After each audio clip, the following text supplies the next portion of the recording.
it's Maggie, and today I'm doing a book haul. And this is my first ever book haul.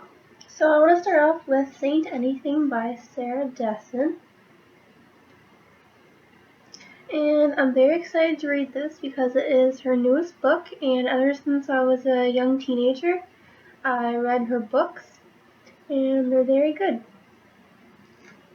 And the most recent book I got is Last Night Superstore in a Dark, Dark Wood by Ruth Ware. I've heard a lot of buzz about this book on BookTube and some friends and other students at my university, and I'm super excited to read it. It is about a writer known as Lenora who doesn't leave her apartment very much, but when a friend who she hasn't spoken to in years invites her to a weekend getaway in an eerie glass house, she agrees, and then 48 hours later she wakes up in a hospital bed and someone is dead. So that should be good. I don't read very many scary books.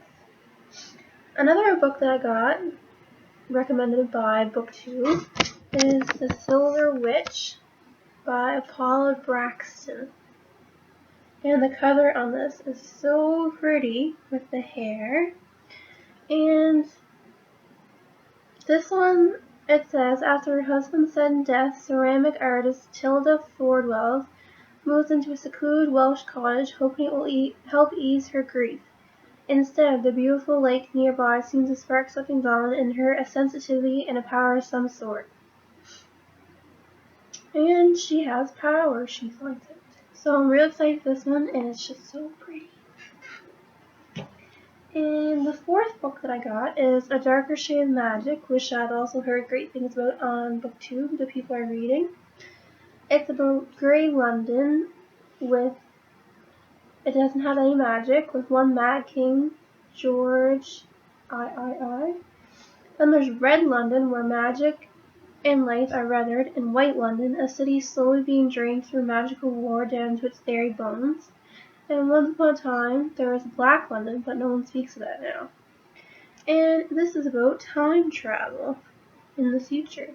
So I'm very excited to read this one as well. And another book that was recommended at my local Kohl's bookstore is A Shadow of the Wind, a novel by Carlos Ruiz Zafón. And it is set in Barcelona 1945. And it's about a mysterious book entitled The Shadow of the Wind by Julian Carax. And I'm not sure. I just picked it up because it was recommended, so we'll see. And then at my local bookstore, I also picked up 3 classics, starting with To Have and Have Not by Ernest Hemingway. We just read a short story in my English literature class by Ernest Hemingway, The Hills Like White Elephants. So I'm interested to read this. I might read this really soon because it's by him. And there's also Tender as the Night by F. Scott Fitzgerald. And I really like some of those other books, so this should be good. And The Picture of Dorian Gray by Oscar Wilde. I've heard about it, so I thought I'd give it a try. And then I got All the Things We Leave Behind by Real Mason. And it's set in 1977, and it's about Violet, who is 17 years old, who was left by her parents to manage the Purple Barn, which is a busy roadside antique store for the summer. And her older brother has disappeared, and it's just about her life that summer and what happens. So it should be good.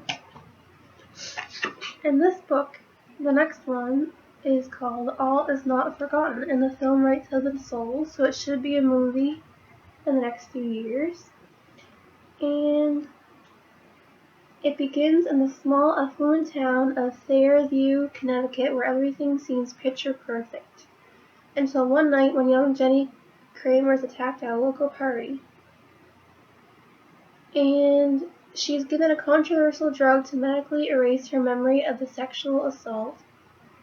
Sorry, just violent assault. In the weeks and months that follow, as she heals from her physical wounds with no factual recall of the attack, Jenny struggles with raging emotional memory. And her father Tom becomes obsessed with his inability to find her attacker and seek justice, while her mother, Charlotte, struggles to pretend that this horrific event has not touched her carefully constructed world.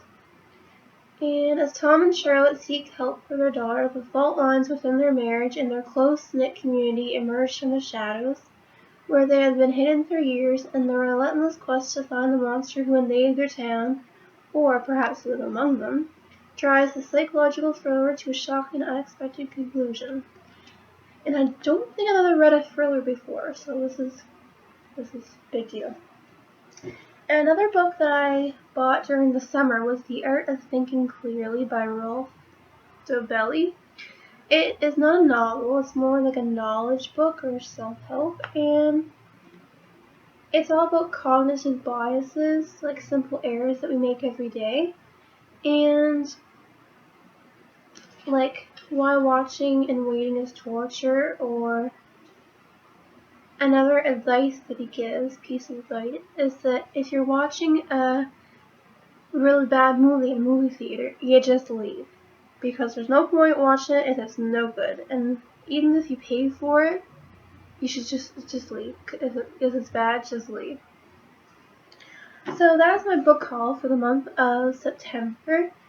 And some of these books I purchased in the summer, but mostly September. And I also bought my school books regularly this month, which cost a lot. And if you'd like to hear about those books, let me know in the comments. Don't forget to like and subscribe, and I will see you in my next video.